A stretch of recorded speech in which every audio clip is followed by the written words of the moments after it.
अगर आप भी शिक्षक बनने की चाह रखते हैं तो सीटेट पहले भी जरूरी था और सीटेट अब और भी आपके लिए जरूरी हो चुका है ना। So this is Priyanka and welcome back to pre explore. और सीटेट का लेवल 1, 2, 3 एंड 4, आखिर ये 4 लेवल क्या है, इनको भी डिटेल में समझेंगे। और उससे पहले आपको ये पता होना चाहिए कि ऐसे शिक्षक यानी कि जो कार्यरत हैं, जो अभी वर्किंग में हैं, प्राइवेट में हो या फिर गवर्नमेंट में हो, अगर उनका सीटेट क्वालिफाई नहीं है तो उन सभी टीचर्स को सीटेट क्वालिफाई करना पड़ेगा। और इसकी रिस्पॉन्सिबिलिटी एनसीटी जो है, एनसीटी के पास ही है, वही कंडक्ट कराने वाला है। यानी कि 4 हफ्ते के अंदर अंदर उसे पूरा एक ब्लूप्रिंट तैयार करना है कि किस तरह से वो इन टीचर्स को भी सीटेट क्वालिफाई कराएगा। ठीक है, अभी जैसे कि अभी तक सीटेट का एग्जाम है सीबीएसई कंडक्ट कराता था, लेकिन अभी सीबीएसई से ये जिम्मेदारी पहुंच चुकी है एनसीटी के पास, यानी कि national council for teacher education. ठीक है, इन सभी को एक तरह से जो भी टीचर्स अभी चयनित किए जाएंगे सीटेट के थ्रू,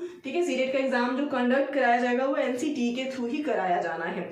सो एनसीटी के पास जिम्मेदारी है। और आपको ये भी पता होना चाहिए कि एनसीटी ने जो एनईपी 2020 आपका दिया है, वहीं पर ये 4 लेवल्स की बात करी गई है ना। और यही कारण है कि आपको सिर्फ 2 लेवल में ना दे करके अभी आपको जो सीटेट का एग्जाम है फ्यूचर में 4 लेवल में देखने को मिलेगा। यानी कि ऐसे टीचर जो कि पीजीटी या फिर कह लीजिए, जो पीजीटी में कह लीजिए या फिर टीजीटी कह लीजिए, यानी कि 9th 10th और 11th 12th के लिए कोई सीटेट एग्जाम नहीं होता था, लेकिन अब आपको वहां पे भी सीटेट का एग्जाम देखने को मिलेगा। रीजन क्या है, किस बेसिस पे देखने को मिलेगा, तो यहाँ पे आप देख पा रहे हो ना, जो हमारी न्यू एजुकेशन पॉलिसी है, ठीक है, एनईपी 2020 है ना, वहां पे एक्चुअली जो फॉर्मूला पहले हमारा चलता था 10+2 का ना, ये कंप्लीटली खत्म कर दिया गया ना। और अभी जो आपका रिसेंट फॉर्मूला चल रहा है वो है 5+3+3+4 का। अब ये डिटेल में समझ लीजिए आखिर है क्या ना।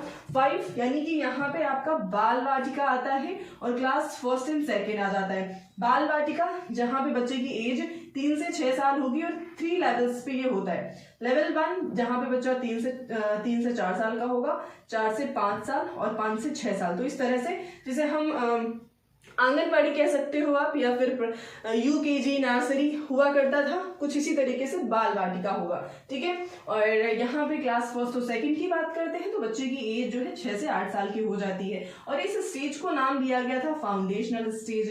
तो आपका फाउंडेशनल स्टेज कह लीजिए, इसके लिए आपका एक एग्जाम देखने को मिल सकता है अलग तरीके से। और 3 में यहाँ पे 3 क्लासेस इंक्लूड होंगी, यानी कि 3 से 5, एज जो है 8 से 11 हो जाएगा। और इसे प्रिपरेटरी स्टेज कहा गया, तो इसके लिए भी एक एग्जाम अलग से आपको देखने को मिल सकता है। और क्लास 6 to 8 की बात करते हैं तो यहाँ पे एज बच्चे की 11 से 14 साल हो जाती है, इसे मिडिल एज कहा जाता है ना। तो अभी इसके लिए भी आपको देखने को मिल सकता है। और साथ में चौथा एक तरीके से सेकेंडरी और हायर सेकेंडरी दोनों इसमें आपका होता है, यानी कि 9th 10th और साथ में 11th 12th। ठीक है, यानी कि क्लास 9 to 12 और एज जो है 14 से 18 साल होगा ना। तो ये 4 स्टेजेस जैसे कि आप देख पा रहे हो, इन चारों का अलग अलग एग्जाम आपको फ्यूचर में देखने को मिलेगा सीटेट का ना। इस तरह से चीजें कंडक्ट कराई जाएंगी तो आपके 4 लेवल में एग्जाम्स हो जाएंगे ना। तो फिलहाल अभी तो रिसेंट में जो जुलाई में भी होगा वो आपका प्राइमरी और जूनियर ही होगा, बट आगे चीजें आपको बदली हुई नजर आएगी, क्योंकि अभी सीबीएसई एग्जाम नहीं करा रहा है। कौन करा रहा है? एनसीटी करा रहा है ना।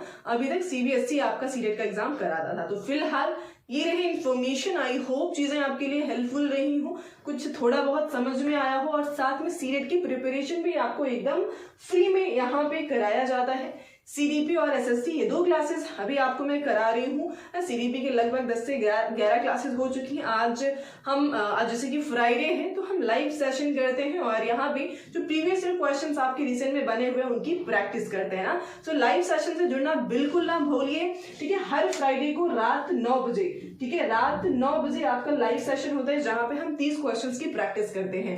सो आज के लिए इतना ही रखते हैं, मिलते हैं नेक्स्ट सेशन में। Thank you so much everyone.